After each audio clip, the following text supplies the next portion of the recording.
Suara saya terdengar ya? Bismillahirrahmanirrahim. Assalamualaikum warahmatullahi wabarakatuh. Waalaikumsalam. Waalaikumsalam warahmatullahi wabarakatuh. Oke, maaf terdengar ya. Hari ini kita akan membahas mengenai sedikit teori evolusi ya dan sistem hayati ya. Sistem hayatinya tadi sudah kita review sebelumnya melalui video-video singkat tadi ya, video anak-anak ya. Ya jadi nanti boleh cek lagi sendiri ya di Peekaboo Dr. Binox ya. Kegemaran saya itu. Oke, ini nggak mau di slideshow ya dari tadi. Oke. Teori evolusi ini sedikit saja ya kita bahas ya, nanti di endingnya ada kesimpulannya. Jadi ceritanya gitu ya, teori evolusi ini menceritakan bahwa terjadi perubahan ya perlahan ya, jadi dalam kehidupan makhluk hidup ya, jadi organisme yang berbeda ya, jadi saling berkaitan kata teori ini seperti itu ya. Ya, jadi satu spesies organisme bisa berubah menjadi spesies lain. Kata teori evolusi. Ya. Nah, jadi ini ada perkembangan dari teori evolusi ya. Jadi di sini ada cerita Anaximander ya. Jadi bumi pada awalnya lautan ya, beberapa bagian kemudian membeku menjadi daratan ya. Jadi pada saat masih berupa lautan, semua kehidupan adalah akuatik ya. Nah, jadi makanya ada yang cerita apa sih yang dalam laut itu, yang Aquaman itu loh, ya Marvel ya. Nah, jadi selama masa transisi menjadi daratan, beberapa makhluk hidup termodifikasi sehingga dapat hidup di darat ya. Ini kata teorinya gitu ya.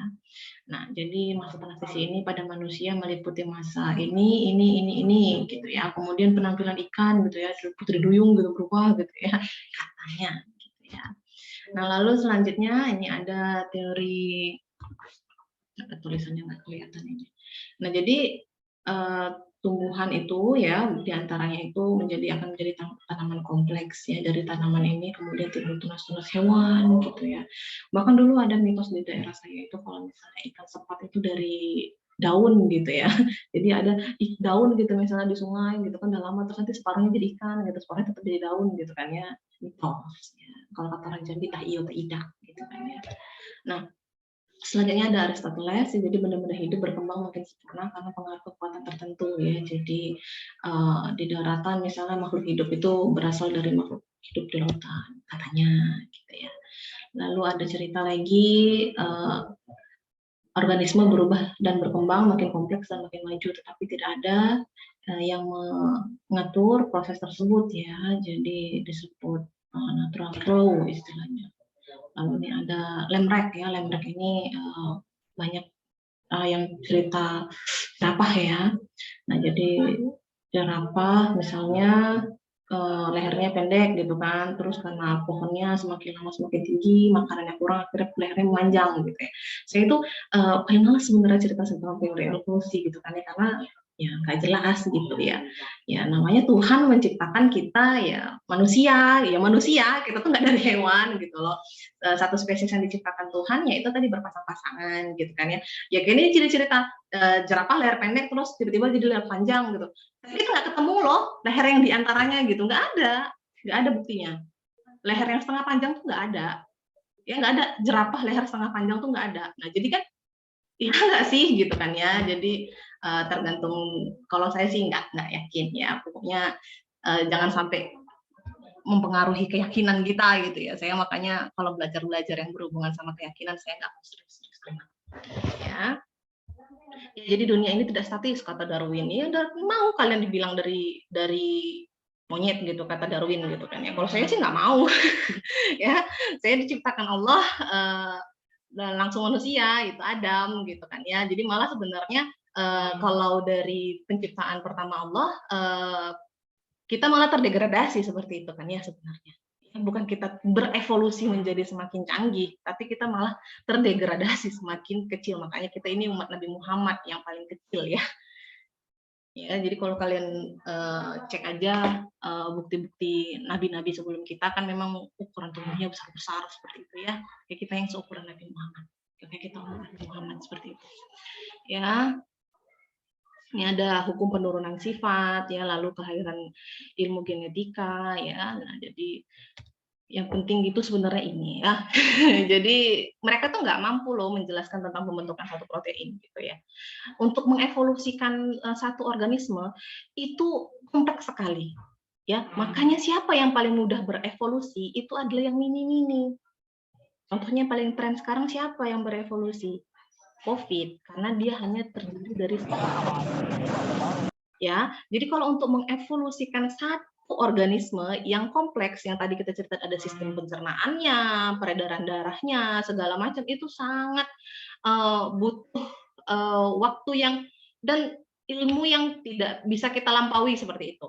Ya, nah sebagai bukti saja sistem pencernaan manusia modern sekarang itu masih sama seperti manusia zaman dahulu seperti itu. Ya, memang seperti itu gitu ya. Jadi untuk mengevolusikan satu sistem itu tidak semudah itu gitu. Ya, tapi kalau COVID dia bisa berubah gitu kan ya. Nah, menjadi varian baru dikarenakan dia hanya satu materi isinya. Ya, kalau kita manusia mau berevolusi, bayangkan berapa banyak enzim tadi ceritanya yang harus dievolusikan. Berapa banyak protein yang harus dirubah seperti itu. Ya, jadi tidak segampang teori mereka zaman dahulu gitu kan ya. Ya, jadi ditemukan fosil gitu kan ya, tapi tengkoraknya nggak mirip kayak gitu-gitu ya. Jadi pokoknya saya nggak begitu menyukai ini ya. Jadi kalau mau cari tahu lebih lanjut mengenai teori evolusi, silahkan pelajari sendiri ya. Kalau dari saya sih sekedar review saja gitu ya. Dari SD, SMP, SMA ada itu terus ya ceritanya ya, Darwin, Lemrek gitu kan ya, sudah khatam kan ya. Yang masalah cerita revolusi industri yang kupu-kupu, kayak mana ceritanya? Ya, dulu kupu-kupunya gimana?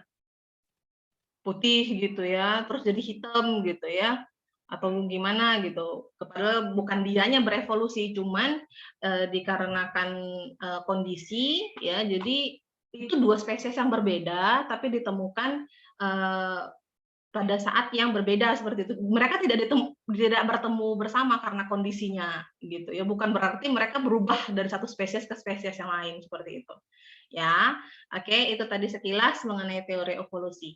Ya, nah inti topik kita tadi adalah menggiring mengenai ke hewan. Kita hari ini mau cerita hewan. Kemarin sama saya udah cerita tumbuhan ya. Nah, sudah cerita tumbuhan, sama Pak Mursid juga udah cerita tentang protista dan lain-lain yang kecil-kecil ya. Sekarang kita beri cerita yang besar-besar ya, kayak saya ya, besar gitu ya. Nah, jadi kita mau membahas struktur dan fungsi hayati hewan. Ya, jadi karakteristik hewan itu seperti apa? Lalu fungsi hayatinya dari sisi energi dan materi, yaitu sistem pencernaan, peredaran dan respirasi. Ya, tadi sudah kita cek sekilas juga ya. Lalu ada sistem ekskresi, pengaturan suhu dan pertahanan. Oke, kita mulai. Kita hari ini kita seperti biasa, ya, obrolan singkat. Ya, nah karakteristik hewan ya, jadi hewan itu ya organisme yang bersifat heterotrof ya, jadi dia tidak bisa diploid dan multiseluler yang berkembang melalui tahap blastula ya. Kita bukan autotrof ya, autotrof itu yang bisa memproduksi makanan sendiri kan ya. Ya, nah lalu hewan berperilaku aktif ya, jadi dia bergerak. Kalau hewan ini bedanya sama tumbuhan, kalau tumbuhan itu tetap ya, kecuali kamu pindahin potnya, dia bergerak ya. Nah, jadi dia hewan ini aktif ya, jadi untuk makan dia bergerak gitu ya, kita jalan-jalan gitu ya, banyak duit pengennya shopping gitu ya, itu sifat dari karakteristik hewan ya. Jadi tingkah laku kita ini dikendalikan oleh sistem saraf ya. Jadi sama halnya ketika kita makan gitu kan. Sebenarnya yang mengendalikan kita lapar atau tidak itu adalah lambung mengirim sinyal ke otak ya, ujung-ujungnya otak. Ya, makanya ketika kita berhenti makan belum kenyang gitu. Sebenarnya sinyalnya belum nyampe. Dan akhirnya kita terus makan ketika belum merasa kenyang. Nah, ketika kita sudah merasa kenyang, kita berhenti, lalu kekenyangan, seperti itu ya.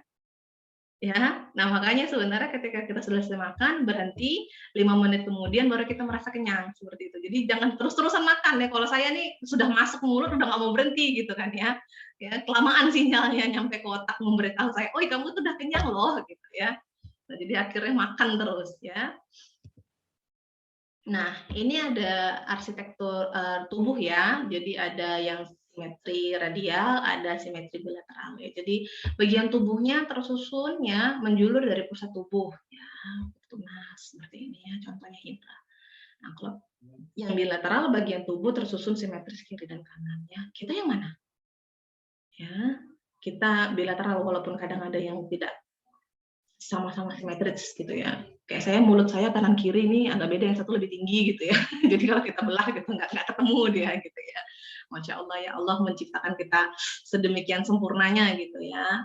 Nah, jadi itu bentuk tubuh ya, lalu ini ada saluran pencernaan ya. Nah, jadi ini ada kalau hewan radial tadi bagaimana sistem pencernaannya, arsitektur tubuhnya gitu ya. Jadi kalau yang radial tadi salurannya buntu, jadi satu jalan masuk dan keluar ya. Kalau kita masuknya di mana, keluarnya di mana gitu ya. Beda ya, bayangin aja kalau tempat masuk dan keluarnya sama gitu ya. Jadi nggak mau banyak makan gitu ya. Ya, kita banyak makan karena nggak tahu bentuknya gimana gitu ya.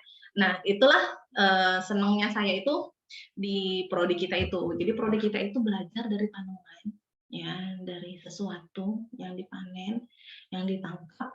Nah, itu prosesnya sampai kita kunyah, sampai masuk perut, sampai keluar. Ya, ini kita pelajari ya, biokimianya, biokimia pangan, bagaimana pangan masuk ke dalam tubuh kita, apa yang terjadi di dalam tubuh kita, itu yang kita pelajari. Bagaimana tanaman setelah dipanen, apa yang terjadi sama tanaman, bagaimana ngolahnya, gimana sampai mulut kita enak rasanya, gimana ketika nyampe usus kita banyak manfaatnya, itulah kita ya. Nah, lalu ini apa ini ya, saluran pencernaan yang ada pintu mata ya. Ini tubuh ya, ada acelomata, pseudocelomata sama celomata. Ya. Untuk simetri radial ya. Lalu ini ada sistem pencernaan, respirasi dan peredaran. Nah, ini tadi ya kata dokter Binox. Kunyah dulu, dikunyah keluar enzim ya. Ada enzim apa di dalam ketika kita mengunyah? Di mana enzimnya? Ada apa ketika kita mengunyah? Ya, ayo ingat nggak? Ayo. Tadi dokter Binox ngasih tahu nggak? Dokter Binox. Ya, jadi ketika kita mengunyah, ya mekanik, ya selain mekanik sebenarnya enzimatis juga terjadi seperti itu. Ya, jadi ketika penghancuran makanan gitu ya, terjadi juga hidrolisa secara enzimatik. Ya, nah jadi ketika mengunyah, mekanik dia memotong-motong, terus enzimatiknya siapa? Di air liur kita ada siapa? Ada enzim amilosa. Ya, memecah pati ya karbohidrat di mulut. Makanya anak kecil suka kalau ngunyah nasi lama-lama ya, karena semakin dikunyah semakin manis. Ya, karena patinya dipotong-potong jadi gula sederhana di dalam mulut juga. Tapi ya nggak sampai jadi manis banget gitu ya, nggak sampai hancur semua. Nah, lalu makanya dianjurkan tadi pengunyahan itu seberapa kali ya untuk ketika di lambung gitu ya, sudah agak hancur gitu ya. Tapi kalau kita enggak ya, apalagi kalau makannya enak gitu ya, 1, 2, 3 glek, 1, 2, 3 glek gitu ya. Akhirnya apa yang terjadi gitu ya, akhirnya lambung kita bekerja sangat keras gitu ya, sehingga kalau kita tidak mengunyah secara sempurna di lambung, yang terjadi adalah pelumurannya dengan asamnya tidak semua permukaan kontak, seperti itu. Nah, makanya akhirnya ada 1, 2 nanti tadi kan di dokter Binox cerita di lambung asam bisa mematikan mikroorganisme ya kan. Ada mikroorganismenya yang nggak kena sama asam karena makanannya tadi masih kompleks sekali bentuknya, masih bulat. Jadi dia sembunyi di dalam gitu ya. Ya jadi bisa itu masih bisa kemungkinan terjadi seperti itu. Ya, lalu sudah kita pecahin di mulut, kita telan di lambung tadi ada enzim mati, ada enzim apa lagi? Ada pepsin. Ya, macam-macam protein. Ya, lalu nanti sudah masuk nanti dipecah sama enzim lipasenya. Siapa yang ngeluarin tadi? Pankreas. Kita tadi cerita loh dokter Binox, saya udah lupa. Ya, nah jadi nanti tengok lagi dokter Binox-nya ya. Nah, lalu diserap tubuh, nah lalu yang tidak dikeluarkan. Nah, sebenarnya tadi kan dari usus halus, usus besar dulu ya, usus besar dulu ya, usus besar ada sebagian yang diserap gitu kan ya, yang tidak usus halus dulu atau usus besar dulu ya bilang, usus halus dulu ya, halus dulu ya, baru di usus besar sebenarnya ada tahapan lagi masih dipecah di situ sebenarnya kemungkinan. Nah, jadi bisa di situ kan ada mikroorganisme ya, kita ya cintai ususmu, minum Yakult tiap hari, ya bukan endorse ya. Bukan iklan ini ya. Ya jadi di lambung ya nanti ada mikroorganisme itu dia makan. Ya, dimakannya barang yang ada di situ, lalu apa yang dihasilkannya? Yang dihasilkannya senyal-senyal sederhana yang kemudian bisa lagi diserap oleh tubuh. Seperti itu. Ya, makanya jadi sebenarnya dia bisa menghasilkan asam-asam organik yang bermanfaat lagi untuk tubuh kita, seperti itu. Ya. Nah, terus sebenarnya keberadaan mikroorganisme di dalam tubuh kita itu, di dalam usus tadi dibutuhkan atau tidak? Dibutuhkan untuk yang memecahnya tadi, yang untuk kita butuhkan. Tapi ada nggak yang kita tidak butuhkan tapi terdapat di situ? Ya ada, semuanya nggak baik. Dalam kondisi kita sehat seperti ini pun ada yang jahat tadi. Tapi jumlahnya tidak sampai membuat kita sakit seperti itu. Ya, tapi posisinya dia dalam tidak aktif seperti itu. Ketika kita makan tadi siapa tahu tadi ngunyahnya nggak benar gitu kan ya, di lambungnya tidak mati gitu kan, masuk dia ke usus. Di usus dia ngapain? Kalau jumlahnya banyak yang bisa membuat sakitlah kita. Tapi kalau enggak, maka dia akan mati dilawan sama mikroorganisme yang lain atau sistem tubuh kita. Gitu. Nah, ketika dia di pencernaan kita, nanti mikroorganisme yang lain mengekskresikan senyawa-senyawa yang bisa membunuh mikroorganisme yang tidak diinginkan, seperti itu, ya kan? Nah, oke, ini tahapannya ingesti, digesti, absorpsi, dan eliminasi. Nah, ini sistem pencernaan, ada proses penyerapan makanan ya pada vertebrata sama insekta. Ya, lalu ada lambung ya, kalau apes ada tembolok gitu ya. Nah, ada ampela ya, ampela khusus pada apes ya, kita nggak punya apes ya, nggak punya ampela ya, punya hati doang ya, pankreas, lalu usus halus, lalu usus besar, lalu ke rektum, seperti itu. Ya. Nah, ini proses pencernaan makanan ya, jadi partikel makanan ditelan oleh sel, itu contohnya pada intraseluler ya, pada spons ya, spons itu masuk kategori hewan ya. Oke. Ini karnivora ya dan herbivora. Herbivora lebih panjang ya, jadi karena dia di situ banyak tempat bakterinya ya. Kolonnya lebih panjang ya, makanya kotorannya juga banyak seperti itu ya. Nah, jadi kalau herbivora ini dia memamah biak istilahnya ya, jadi lama. Kita nggak bisa mencerna rumput karena kita tidak punya enzim yang bisa mencerna selulosa. Ya. Nah, tapi itu tadi di herbivora, nah dia panjang, di situ tadi tempatnya bakteri tadi yang menghasilkan enzim untuk memecah si rumput yang dimakannya. Jadi sebenarnya nggak benar kata orang kalau mau diet makannya sayur ya. Ya, sapi makannya rumput aja bisa gendut gitu ya. Ya, gajah yang makannya daun doang ya bisa sebesar itu gitu ya. Jadi kita besar nggak besar itu bukan karena makan sayur ya, tapi porsinya juga ya. Ya, jadi tapi kan karena si gajah dan sapi tadi bisa mencerna yang hijau-hijau. Kalau kita kan enggak, makanya jadi kita nggak gemuk katanya kalau makan sayur doang gitu, karena sayurnya tidak kita cerna gitu gitu ya. Jadi dia membantu pencernaan kita di sini ya. Dia membantu mengikat air ya. Selulosa itu sifatnya hidrokoloid, mengikat air gitu kan ya. Jadi feses kita tidak kering, feses kita lembab sehingga tidak keras ketika dikeluarkan gitu ya. Makanya susah buang air besar, makan sayur dong gitu ya, kita katanya. Ya, jadi kebutuhan sayuran kita harian 1 kali makan itu sebenarnya 1 porsi itu adalah 1 mangkok menurut WHO. Tapi kita makannya cuma sesendok gitu ya. Ya.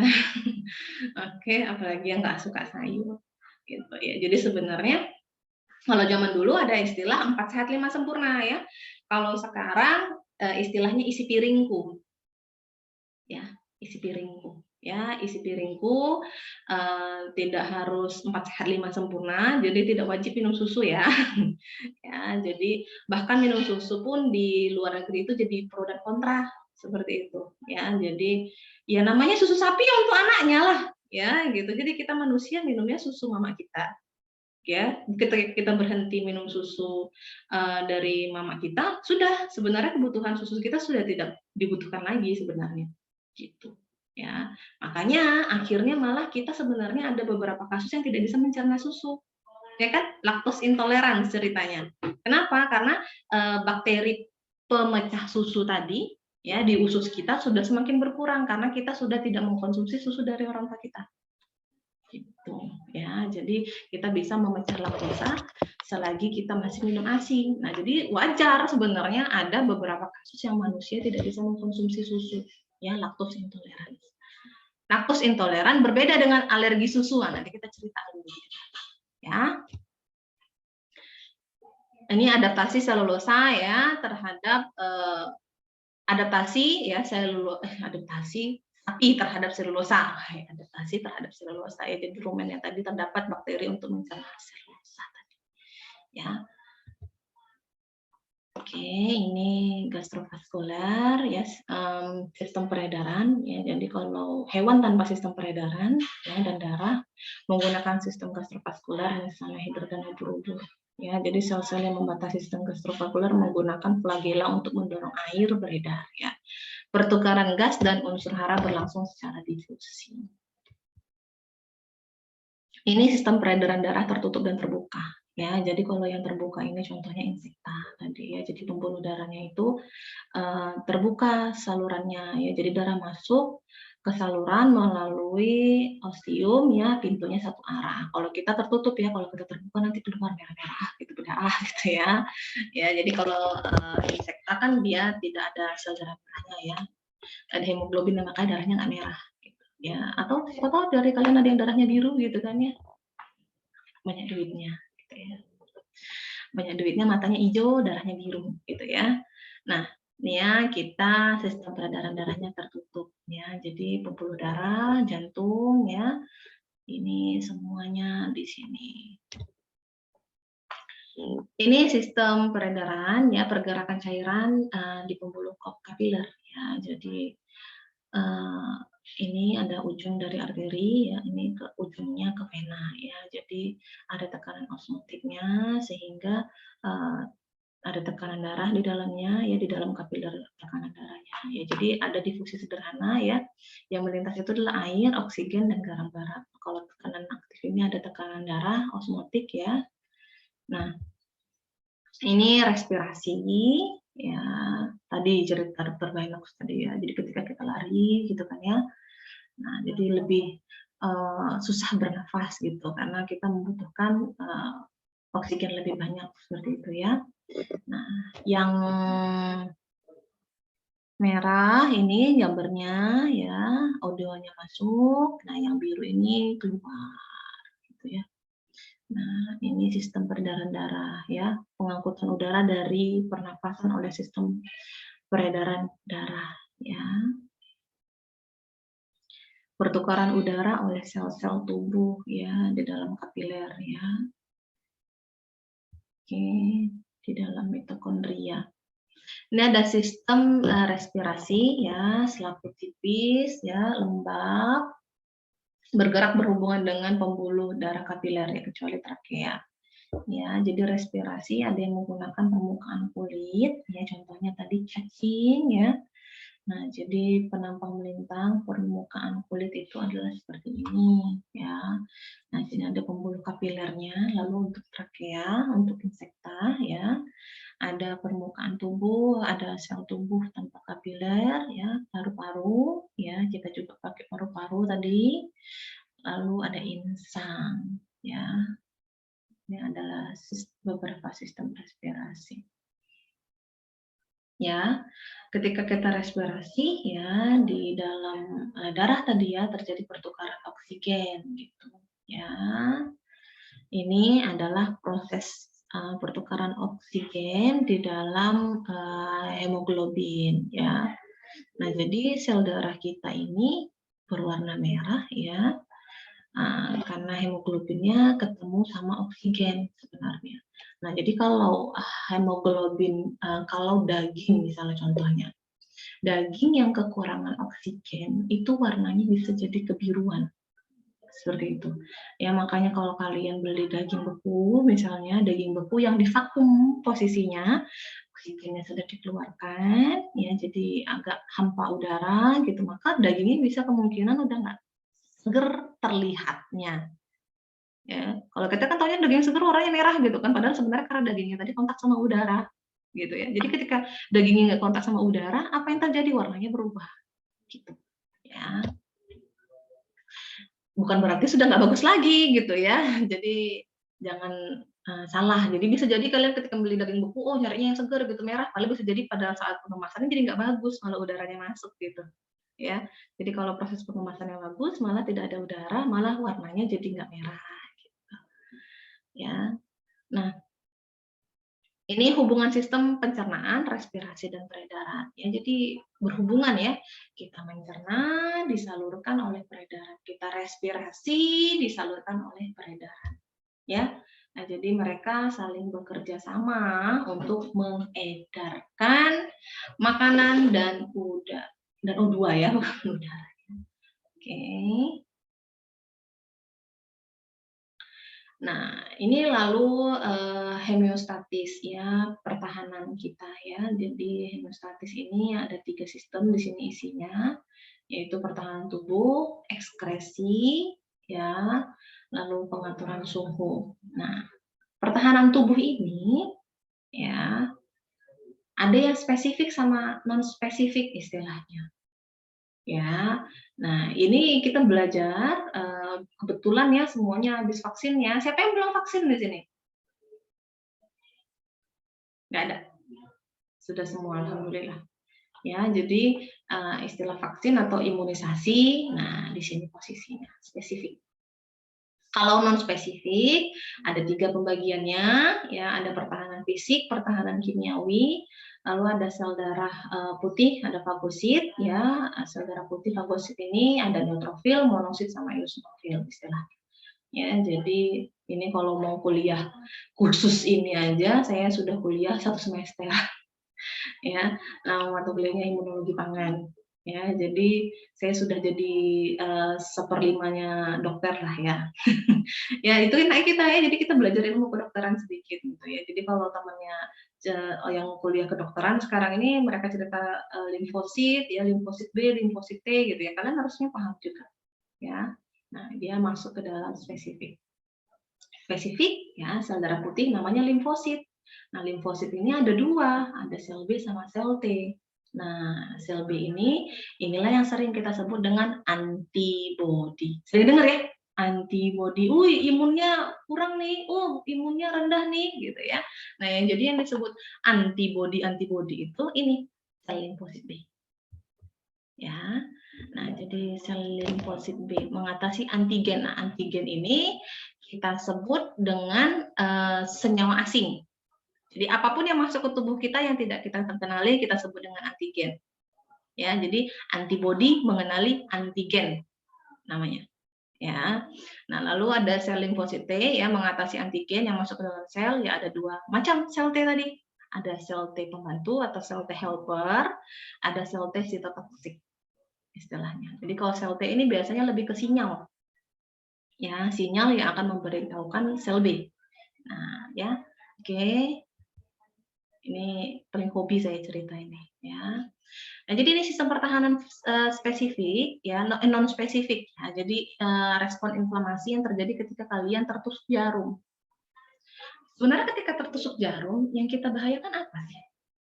Darah kita keluar, gitu ya. Padahal sebenarnya yang kita tidak terlihat itu adalah bakteri bisa masuk ke dalam. Nah, makanya sistem pertahanan spesifik pertama kita, non spesifik pertama kita itu adalah kulit. Ya, kulit. Ini mempertahankan kita dari benda asing masuk ke dalam tubuh kita. Ya, nah mukosa dan membran ini posisinya ada di mana? Di mulut, kelamin, telinga, mata, ya. Nah lalu yang kimiawi, air liur, air mata, ya. Nah itu pertahanan fisik pertama kita. Nah jadi ketika kita tertusuk duri atau jarum pertama kali, tubuh kita akan terbuka. Ketika dia terbuka, bakteri masuk. Yang merah tuh bakteri, yang merah kecil-kecil ini. Kursor saya kelihatan ya. Nah, ketika bakteri masuk, sinyal kimiawi ini ya ngasih tahu ada bakteri katanya. Ya sering ya kalau kalian di YouTube, Instagram gitu ya banyak animasi-animasi yang menjelaskan sistem imunisasi, sistem vaksinasi, ya bagaimana sistem tervaksinasi bisa meningkatkan daya tubuh kita gitu kan ya. Nah ini tahapan pertamanya. Nah ketika sinyal tadi ngasih tahu siapa yang pertama, ya yang pertama bergerak nanti adalah sel darah putih ya namanya fagosit, ya fagosit. Nah sel fagosit ini dia bisa memakan, memakan bakteri. Nama prosesnya fagositosis.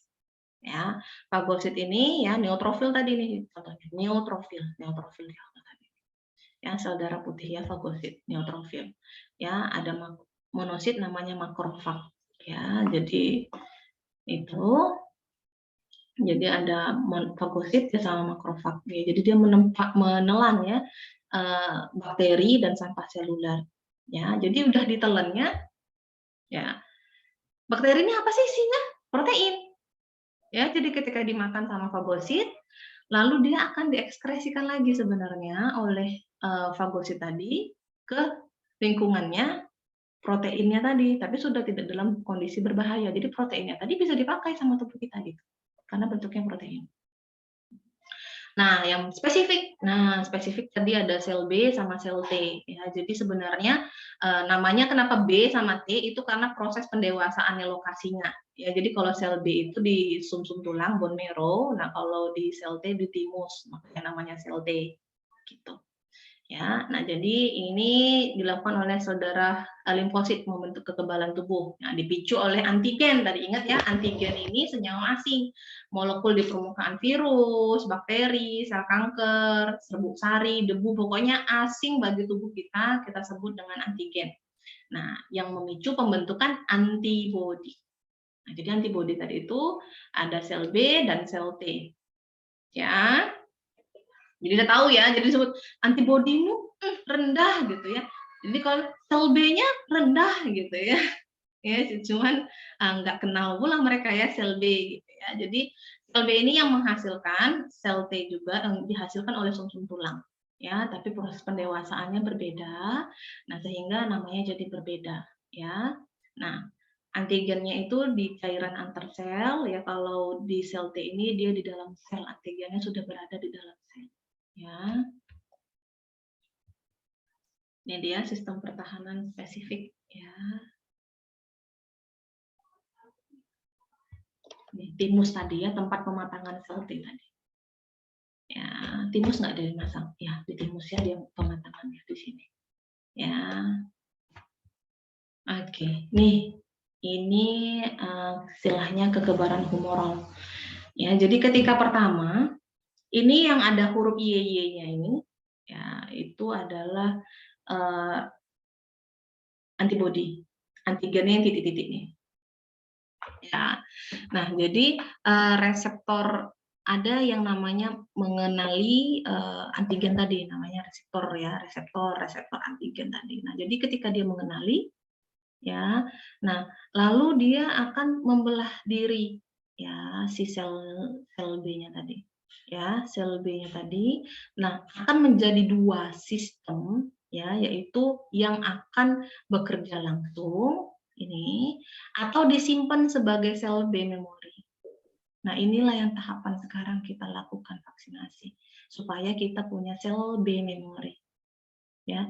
Jadi sebenarnya ketika kita lahir itu kita terpapar berbagai jenis benda asing. Ya. Nah, sehingga kita mempunyai berbagai jenis sel B memori.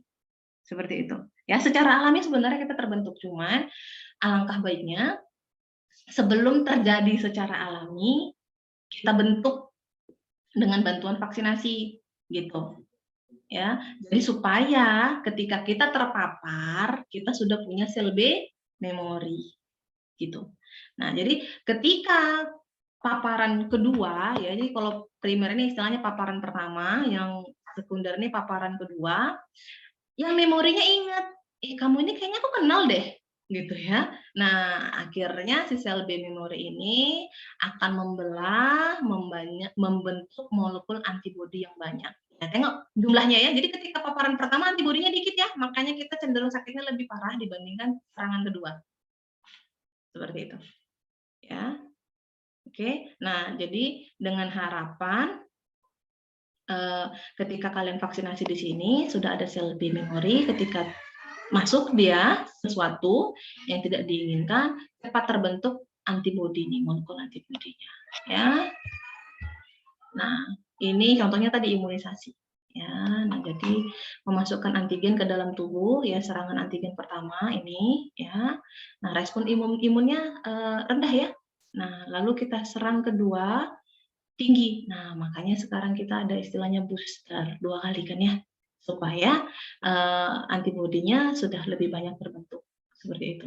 Semakin lama semakin menurun, semakin lama semakin menurun, tapi kan tidak secepat yang pertama menurunnya. Ya, jadi itu sudah di atas, jadi makin lama makin menurun. Makanya ceritanya kalau hal yang imunisasi yang seperti ini itu tahannya cuma setahun kan, karena memang virusnya juga banyak berkembang dan ketahanannya memang nggak lama, seperti itu. Nah, ini yang sel T helper ceritanya. Ya, tadi makrofag. Ya, makrofag tadi kan yang non spesifik kan terjadi ya, non spesifik. Nah, jadi makrofag tadi memfagositasi antigen ini contohnya. Ya, makrofagnya menelan bakteri, ini prosesnya. Ya. Nah, jadi kalau sel T helper ini ya, dia membantu makrofag tadi kalau makrofagnya nggak bisa kerja sendirian. Jadi tidak semua makrofag dibantu sama sel T. Ya. Nah, jadi antigen tadi itu yang ada di dalam makrofag tadi itu hancur kan. Nah, jadi antigen tadi itu akan direpresentasikan di permukaan makrofag tadi untuk memberi simbol sinyal maksudnya ke sel T untuk membantu si makrofag menghancurkan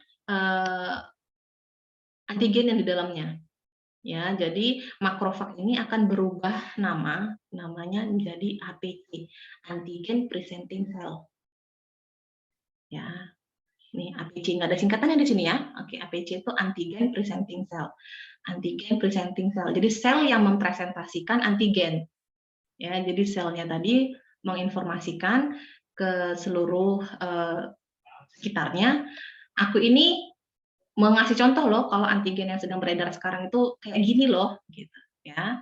Nah, lalu si sel T ini mengenali sinyal APC tadi akan membantu untuk menghancurkan APC-nya tadi ya. Sel T akan membantu mengenali APC. Nah, lalu mengaktifasi sel T helper ya. Saya kurang senang namanya di Indonesia kan ya, pembantu gitu ya. Sel T helper ya. Sel T pembantu mensekresikan interleukin 2. Nah, jadi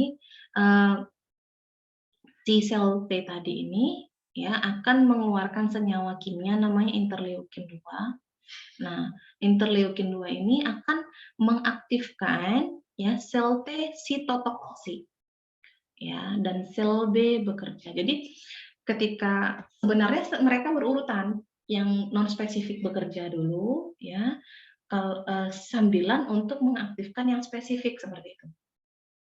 Ya.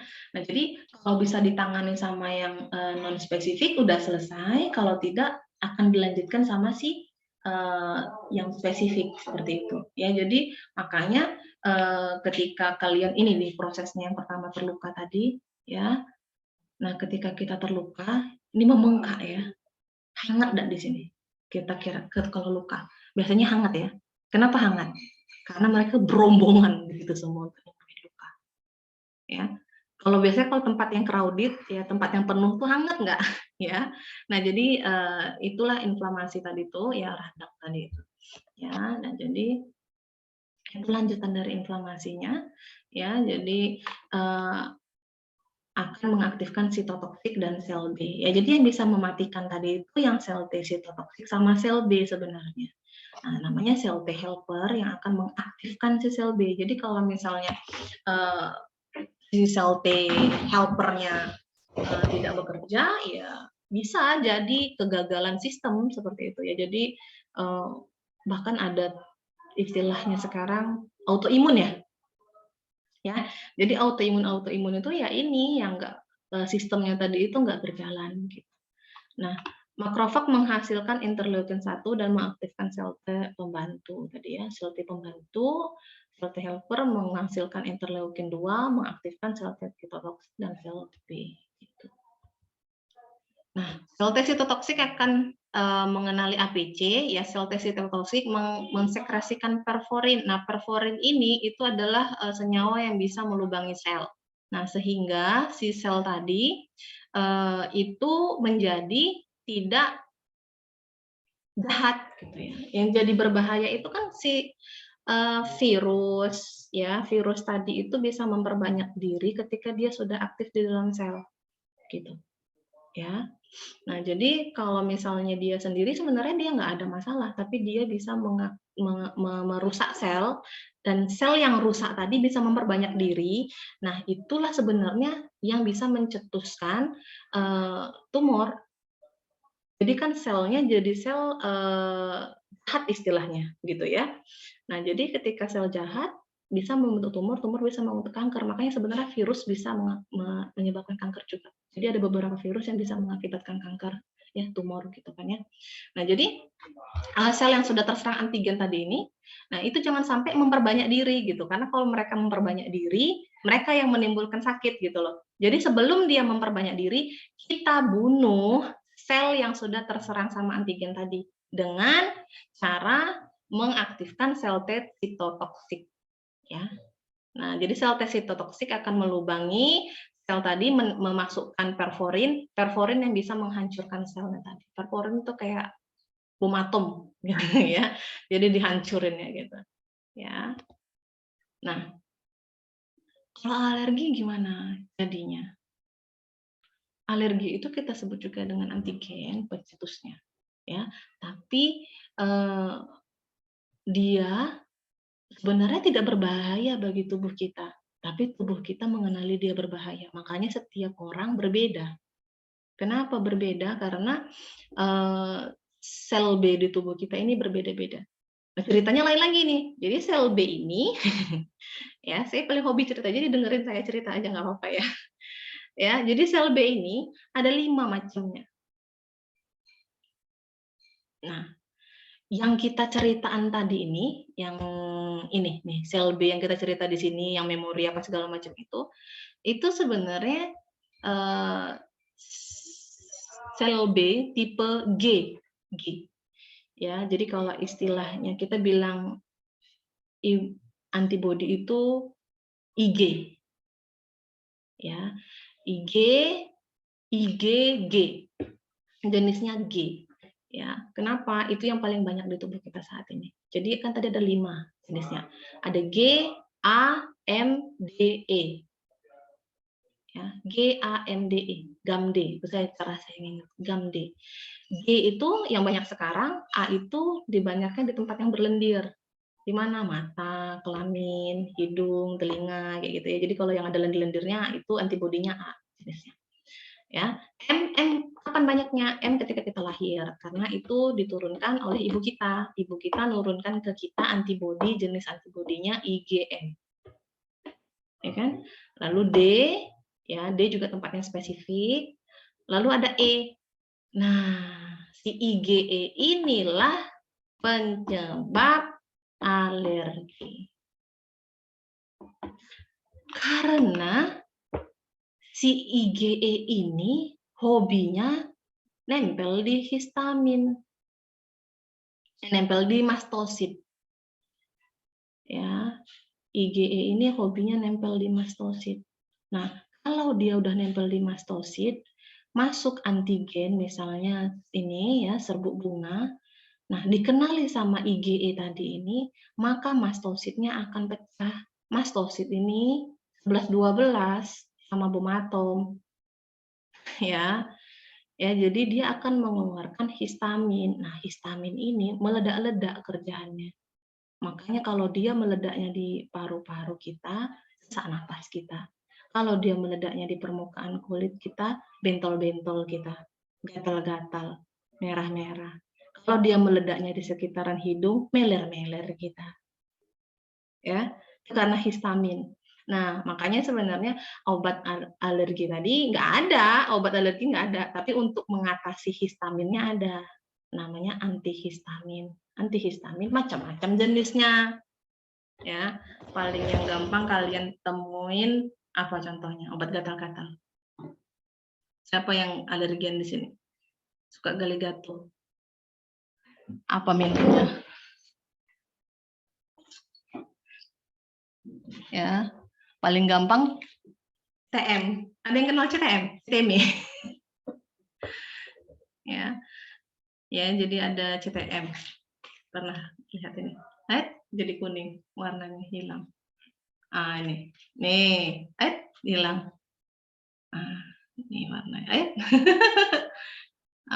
Saya belakangan ini minum CTM. Ya. Jadi itu antihistamin. Ya, jadi kalau misalnya kalian minum obat ya atau berobat gitu ya, biasanya ada salah satu obatnya ada yang antihistamin untuk mengurangi peradangan tadi ya. Histamin ini suka keluar kapan-kapan ya. Oke. Nah, itu cerita tadi ya, cerita antibodi ya. Oke, sampai sini ada yang mau ditanyakan sebelum kita lanjut? Saya paling hobi cerita antibodi. Karena tesis saya tentang IgE. Ya, saya mengerjakan tesis tentang alergi. Tapi saya tukang alergi. Kita percaya nggak kalau ternyata sebenarnya ada loh orang yang alergi sama tempe? Aneh ya? Sama tempe bisa alergi. Ya. Kalau sama tempe bisa alergi, apalagi sama susu kedelai lebih parah ya. Biasanya sama tempe jarang alergi. Kenapa? Karena tempe sudah melalui proses fermentasi, proteinnya sudah lebih dirombak, bentuknya sudah berubah, jadi alerginya agak berkurang. Makanya jarang kita ketemu sama orang alergi tempe. Ya, tapi kalau susu kedelai karena kita jarang minum, jadi jarang tahu. Ya, jadi sebenarnya masing-masing kita itu IgE-nya tadi itu beda-beda. Ya. Oke, itu ceritanya. Ya, cerita tentang vaksinasi. Ya, agak bosen ya. Oke, selanjutnya ada ekskresi. Ya, ekskresi tadi ya di sini ekskresi ya barengan dengan sekresi di sini ya. Ada fungsinya yaitu osmoregulasi, menjaga kestabilan ion dan air di dalam tubuh ya. Makanya sebenarnya ekskresi tadi ini ya yang pengeluaran cairan ya sekresi itu berhubungan sama kulit ya. Ya, jadi ketika kita banyak mengeluarkan ion air melalui keringat, maka ginjal kita kerjanya agak berkurang. Ya, jadi kalau orang yang banyak berkeringat, pasti pipisnya berkurang. Pernah nggak sih ketemu sama orang yang beseran kerjanya pipis terus? Beseran banget gitu. Tahu nggak kira-kira penyebabnya apa? Tadi dokter Binox ceritanya. Ya, kalau dokter Binox nyeritain tadi karena kita sering nahan pipis tadi. Jadi ketika satu saat kita nahan pipis tadi katanya, nah ketika kita mengeluarkan pipis kita tadi itu dia tidak dikosongkan secara sempurna. Ya, jadi itu tidak bagusnya menahan pipis. Ketika dia tidak dikosongkan secara sempurna, maka dia akan lebih cepat terisi kembali dan akan mengakibatkan kita ke belakang lagi. Nah, atau yang kedua, tadi kelihatan nggak ada kantung di tengahnya? Tadi kan ginjal ada 2 cabang, terus di tengahnya ada kantung, ya. Atau memang kantung kemihnya kecil. Jadi ada orang yang memang kantung kemihnya itu kecil ukurannya dibandingkan umum. Ya, ada yang sedang, ada yang memang besar isinya, sehingga ini orang kok nggak pernah pipis, perasaan aku udah 3 kali pipis bolak-balik dari tadi kok dia nggak ke kamar mandi gitu. Pernah pasti ketemu sama orang yang kayak gitu ya kan? Ya kan? Karena memang kantong kemihnya besar sehingga bisa menahan lebih banyak air seni. Nah, cuman ketika dia pipis memang lebih banyak keluarnya dibandingkan kita yang sering-sering ke belakang. Gitu. Jadi itu nggak bagus ya. Bahkan ada pernah kejadian memang, maksudnya ya itu kan anomali ya. Ditahan-tahan itu bisa mengakibatkan pecahnya kantung kemih, bisa meninggal ya. Jadi nggak boleh ditahan pipis-pipis. Saya punya teman soalnya, dia kok nggak, jadi akhirnya gini, dia nggak mau minum karena dia nggak mau pipis karena malas dia ke belakang. Itu kan nggak boleh, bahaya. Kita akhirnya kekurangan cairan, ya kan? Ya.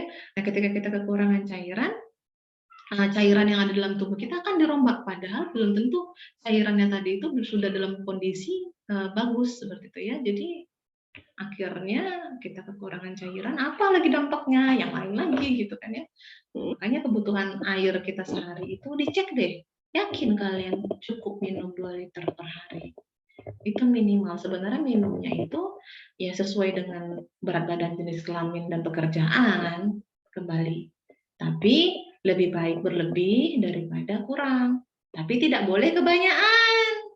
Gitu malah jadi kena omel ya. Nah, kalau kebanyakan itu apalagi dalam satu waktu, itu tadi anomali bisa menyebabkan kematian. Kenapa? Karena sel-selnya meledak. Selnya meledak oleh air. Ya, jadi ada nggak pernah dengar cerita lomba yang minum air banyak-banyak gitu? Ada. Terus saking anehnya segala macam dilombain gitu. Ya, cepet banyak-banyakan minum air gitu ya. Jadi lomba-lomba yang sekiranya kalian bisa ikuti itu dicek lagi dengan kemampuan tubuh ya. Jadi ada kejadian dia lomba minum misalnya 1 galon gitu, terus dia menang, akhirnya dia pulang bawa hadiah, 1 jam kemudian dia lewat. Ya karena tadi itu sistem tubuhnya kan karena enggak menahan, tidak bisa menahan air sebanyak itu gitu ya. Jadi tidak bisa minum air banyak dalam satu satuan waktu. Proses utama ekskresi ya, ekskresi di ginjal ya. Nah, jadi dia filtrasi, menyaring gitu kan ya. Nah, filtrasi air dan molekul kecil disaring dari darah ya di dalam glomerulus. Lalu reabsorpsi, jadi dia menyerap kembali yang molekul kecil yang kira-kira berguna seperti itu ya. Jadi diserap kembali ke darah. Nah, makanya jangan sampai ketika reabsorpsi ini sesuatu yang tidak berguna tadi terserap kembali ya, lalu dia mensekresikan ya ion-ion yang berlebihan dan juga obat atau senyawa yang beracun disekresi ke filtrat. Makanya jadi proses di pencernaan lagi tadi kembali, sesuatu yang larut air akan diekspresikan lewat air seni ke ginjal. Kalau dia tidak bisa larut air, maka dia akan ke hati ya untuk kemudian akan dikeluarkan melalui feses. Ya. senyawa-senyawa yang tidak kita inginkan. Ya, jadi makanya hati-hati makan sesuatu, dicek dulu. Kalau dia larut air, berarti kita butuh banyak air. Kalau dia tidak larut air, berarti hati kita bekerja lebih keras, gitu kan ya. Sebagai contoh, misalnya kalian minum jamu, gitu misalnya ya. Jadi dia ada orang memang ketika minum jamu dia terkonsentrasi tinggi. Ya, jadi bahan-bahannya sebenarnya larut air, tapi dia kurang minum air. Jadi akhirnya apa yang terjadi, gitu kan? Dia tidak bisa keluar lewat air seni, gitu kan ya. Kalian hari-hari misalnya, apalagi sekarang zaman COVID, gitu kan ya, sibuk minum vitamin C, gitu ya. Padahal kalian minum airnya kurang, gitu. Akhirnya vitamin C-nya kemana? Vitamin C harian tubuh kita itu paling cuma 100 mg udah banyak. Ya, sedangkan kalian tahu UC 1000 mg ya, 900 mg-nya kemana lagi gitu kan ya. Ya, jadi kemana? Dibuang tentunya. Jadi kalian minum untuk dibuang gitu. Ya. Jadi kalian minum untuk dibuang. Nah, sedangkan proses pembuangannya harus bersama apa? Harus bersama air. Jadi harus minum air yang banyak seperti itu. Ya. Nah, makanya kasus-kasus kemarin itu sempat juga saking takutnya COVID minum UC 1000 3 kali sehari, kan nggak masuk akal. Ya, hari aja nggak masalah mungkin perutnya, tapi kalau berturut-turut 7 hari, 14 hari ya, kemudian masuk rumah sakit bukan karena COVID ya, lambungnya bocor gitu kan ya. Ya kan asam. Ya, jadi ketika makan sesuatu perhatian kebutuhan harian kita ya, makanya kalau kalian, saya tuh suka ngasih contoh makanan kemasan, cek di makanan kemasan. Di belakangnya ya, ada AKG, angka kecukupan gizi kan ya. Jadi kecukupan gizi harian kita itu kan tadi tergantung jenis kelamin, umur, aktivitas dan lain-lain gitu kan ya. Ya, jadi setiap orang berbeda-beda gitu ya. Kalau misalnya kerjaan bapaknya kuli bangunan ya butuh karbohidrat yang lebih tinggi dibandingkan kalian gitu kan ya. Jadi kebutuhan harian kita beda-beda, disesuaikan. Dan ketika kita makan sesuatu, kita harus mikirin itu keluarnya gimana ya gitu ya. Butuh apa ya supaya bisa keluar gitu ya, bukan berarti semuanya bisa diserap kan ya.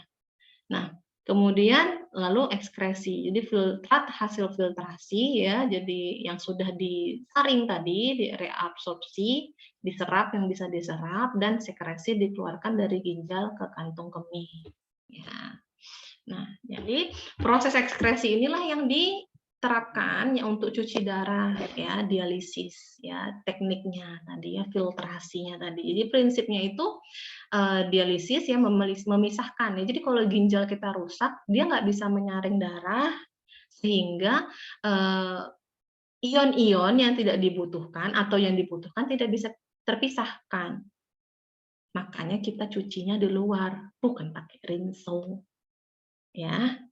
Nah, jadi kita cuci keluar, jadi darahnya tadi itu dipompa, dikeluarkan dari arteri, ditangkaikan pipa gitu kan ya.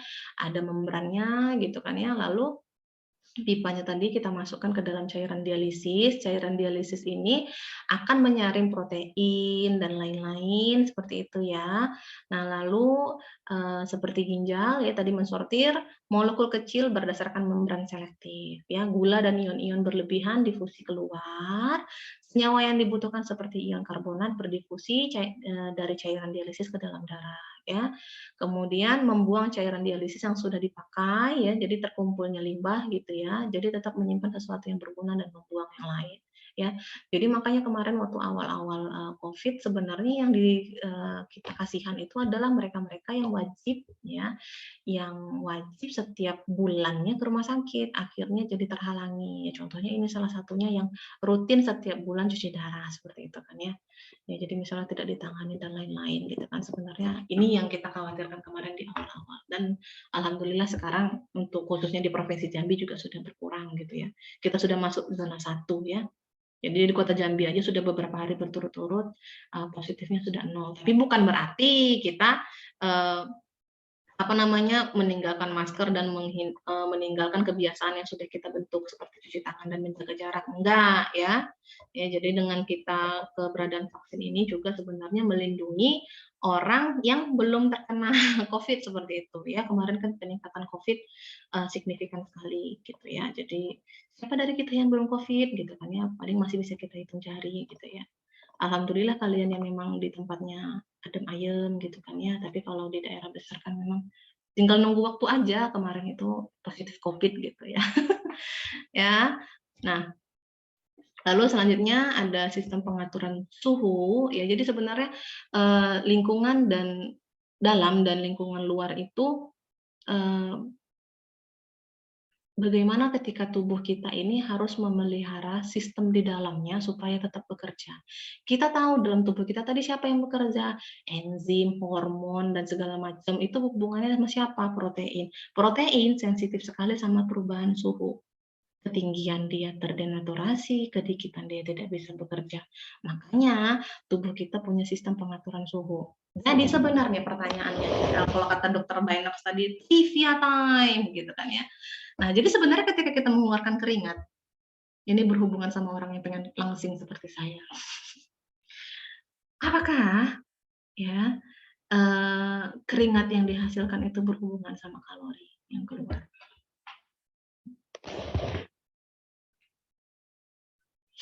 Ayo.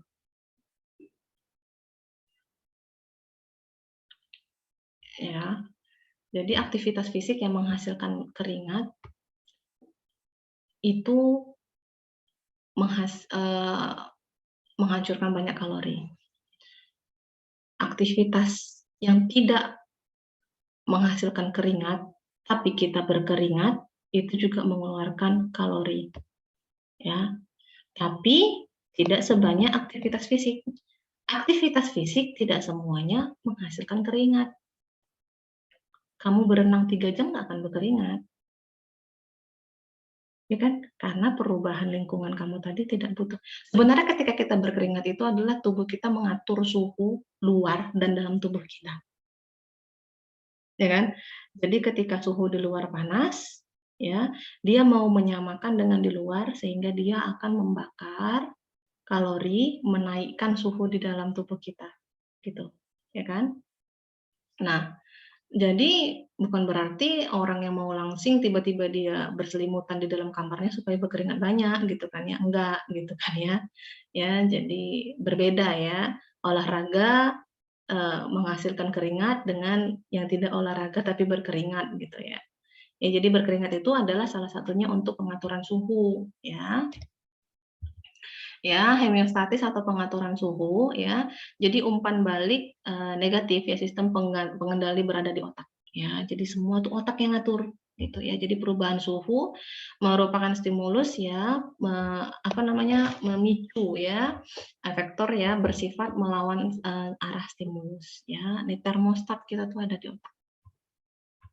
Ya, jadi ketika di otak akan mengingatkan keringat ya, kalau misalnya suhu meningkat ya, untuk mensekresikan keringat. Jadi dia akan mendinginkan tubuh, ya. Lalu suhu di tubuh kita akan turun, gitu kan ya. Nah, lalu suhu turun di bawah sampai batas normal, dikasih taunya lagi ke otak supaya otot kita berkontraksi ya untuk menghasilkan panas supaya suhu kita hangat kembali. Seperti itu. Ya. Nah, jadi itulah hubungannya antara otak ya, keringat dan otot gitu. Ya. Nah, jadi makanya kalau kalian tiba-tiba mendadak makan es krim, kepalanya yang sakit. Makan es krim banyak-banyak, dikunyah katanya ke kepala gitu kan ya. Bingung kepalanya. Cepat banget peningkatan penurunan suhunya gitu. Bagaimana ini cara mengatasinya gitu kan ya. Nah, ini ada tadi contoh hemodialisa ya, aliran darah dari arteri ya ke alat pencuci darah, ini untuk alat pompanya, lalu dimasukkan ke tabung ya untuk dialisisnya yang berisi larutan dialisis. Ya, jadi ada tabung di dalam tabungnya itu berada di dalam larutan dialisis ya. Lalu larutannya tadi ya akan dipompa yang telah dipakai, dimasukkan yang baru ya. Dimasukkan yang baru. Nah, jadi ini pipanya pipa kapiler. Jadi dia akan keluar berdasarkan konsentrasi larutan dialisisnya seperti itu.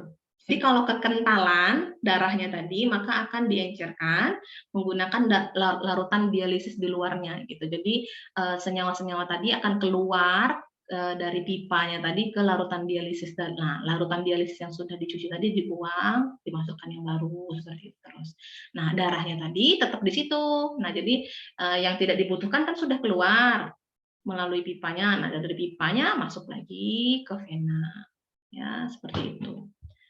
Ya. Oke, habis. Itu dia dongeng kita hari ini. Ya, banyak banget ya ceritanya gitu ya. Nah, jadi untuk lengkapnya gitu ya, silahkan belajar secara mandiri ya, mau tahu lebih banyak lagi. Karena kalau saya sendiri sih tipenya memang orang yang kepo gitu ya. Ketika tahu satu hal, jadi pengen tahu yang lain gitu kan ya. Tapi kembali lagi ke orangnya lah ya. Kalau saya mau ceritain semua aja, sebenarnya tadi saya cerita yang apa namanya, cerita mengenai ketahanan tubuh aja itu saya habiskan 1 semester. Saya kuliahnya 1 semester. Bayangin aja kita mau cerita sistem hayati ini mau berapa semester kalau kita dalamin semua, ya. Untuk dalamin semua beda lagi prodinya, ya. Makanya kita belajarnya sekian saja seperti itu. Oke, sampai di sini ada yang mau ditanyakan? Saya rasa itu tadi kuliah kita hari ini. Silahkan jika ada yang ingin berdiskusi.